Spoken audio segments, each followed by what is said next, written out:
Welcome back. This is my fifth and final video in my series on the bad boy, where I go through my own story from a million years ago, 2001 to 2006, of my experience with a bad boy. All right, so in the first video, I talked about how it made me feel cool. I was also very young, and I note that this is a very bad reason for wanting to be with someone, but that was that. In the second video, I talked about what keeps us. Here I talked essentially about a trauma bond, more or less. In the third video, I said we stayed there because we mistook our feelings of fear for feelings of love. In the third video, I talked about how we gotta go. This is unsustainable. So I talked about how he and I were fighting a lot, essentially over lifestyle. It was making me feel bad, it was making me ineffective in the world, and it was probably making him feel bad too. So for those reasons, you gotta move on. In the last video, in the previous video, I talked about how to do that. And basically the answer is boss up into your own successful life. And that worked for me. So when this guy came back around 6 years later, I didn't want to pursue a relationship with him. We are friends now. I'm sure he never really liked me, so I'm sure he's fine. But having this new successful life made me feel important. And in some ways, too good. And that works. That does work. If you boss up on out of that relationship into some completely brand new life, you will be excited by that new life, and you'll feel maybe too good for that bad boy. In this video, I'm going to talk about the shortcomings of that solution. So while it absolutely is effective in getting you to get to a place where you no longer want this person that you're pining over, the fact that it hinges on this notion of better than is a problem. So I'm going to go through the remaining story. So what happened from the time that 2012, when I was no longer interested until now. Let's do it. I'm trying to have some notes. Okay, so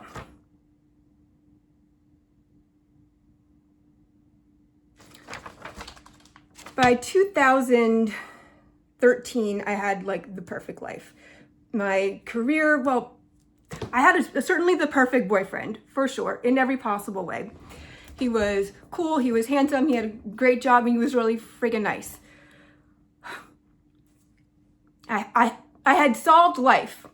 By 2016, I'd really solved life because I was getting my career back on track, and I still had this awesome boyfriend. We got to go to Coachella for free, all that. And, nothing could get me down. All right, so what happened? Well, in 2017, I hit a roadblock in my career, to say the least. And some weirdo came into my DMs. I've told this story before. Let's talk about that. So what are my notes here?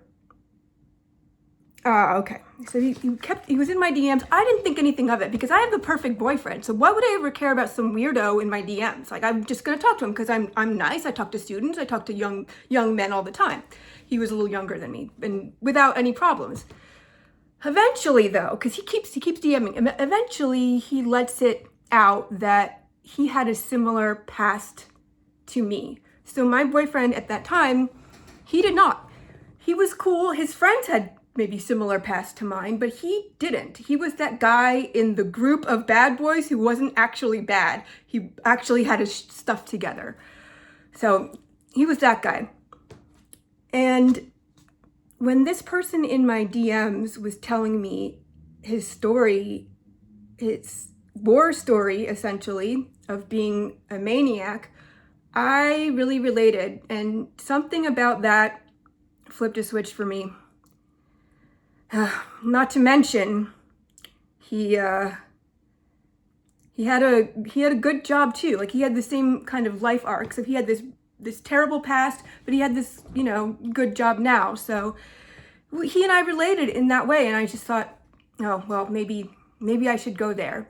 Not because he was cooler or better than my boyfriend, because he was not. He just had the similar backstory to me, and I liked it. That didn't work. So what do? Well, I find another bad boy. And calling all these people bad boys is, these later people, is kind of silly, because we're all like in our 30s or 40s at this point. We've all moved on from partying and whatnot, and we've all made something of ourselves to some degree. So using the term bad boy is certainly a little silly here, but I think it matters. I mean, they all have the same hat. You know the hat. Anyway, let's move on from that. Okay, so bad boy came in, ruined my relationship. And doesn't follow through with whatever it was I thought he was going to give me. So I feel bad. I got to apply my formula again. What do? I got to boss up on out of there. But my career kind of tanked. So what do I do? The only thing left is to find another boyfriend, which is what I did. And I'm smart enough at this point to know that I might need someone who is a little bit more like me in terms of sordid past. And I found one. And he was actually my roommate at the time. And we lived together and had a pretty decent time until COVID, at which point I was girl bossing way too much, and that fell through. So that's in 2001 when that ends. And I'm 38? I knew that it was not going to be fun for me moving forward. So yeah, I can't use this method of being better than, because my career had tanked. I hadn't really replaced it. I had replaced it to a degree, but not to what it was. So I couldn't really do that. And you all know about the wall. So, I couldn't just get a new boyfriend. Plus I was doubting the morality of just replacing people. So I kind of wanted to move on from that. So yeah, here we are. I can't be better than this ex who dumped me when I was 38. So what do? Well, I keep trying to get my life together, and nothing's really sticking. Like, no jobs are really sticking, certainly no relationships. Everybody that I meet is either super young, well, not super, but like in their 20s, or, damaged from a previous relationship. So that's not really working out either. Finally, in September of 24, I thought it was sort of coming together. I'd had this new cool job that I was excited about, and, things were looking up. So what happens? This brings me to story of the final boss bad boy. And I feel silly using this word because we are in our 40s and we're not even being bad anymore. Not really. Okay, so what happens? Okay. So I lost my job on the last Friday of September in 2024. A couple weeks prior to that, wouldn't you know, some bad boy from a million years ago posts something on Facebook. And you know how I feel about these bad boys. I don't really take them seriously anymore. So I wrote something on it. I decided to poke the bear. I wrote something on the post, and then, I don't know, my imagination got captured by it. So I sent him a DM, and wouldn't you know it, I got a positive response. I look at this response and I think, oh no, this is not good. This is 2 years of me chasing this guy around and him not being able to decide if he thinks that's cool or not. And that's exactly what happened. So that leads us up to where we are now. All right, so what is the formula? I can't just be better. I can't just replace. So what do? Well, what do? So yeah, I'm looking for information. I go to the loneliness industrial complex. You guys are saying that, I hit the wall and he's Chad and out of my league. Maybe. He's a good looking guy. The new age community is going to tell me he's my twin flame. We don't need that in our lives. Pop psychology is going to tell me that I'm anxious and he's avoidant. And I don't know, some lady on TikTok is going to tell me I'm an empath and he's a narcissist. I'm not satisfied with any of these explanations, but there's nothing else I can do. So I just put one foot in front of the other and try to figure out what makes me feel good, what makes me happy. And I'm still figuring that. I just started this.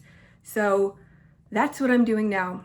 And one thing that makes me happy is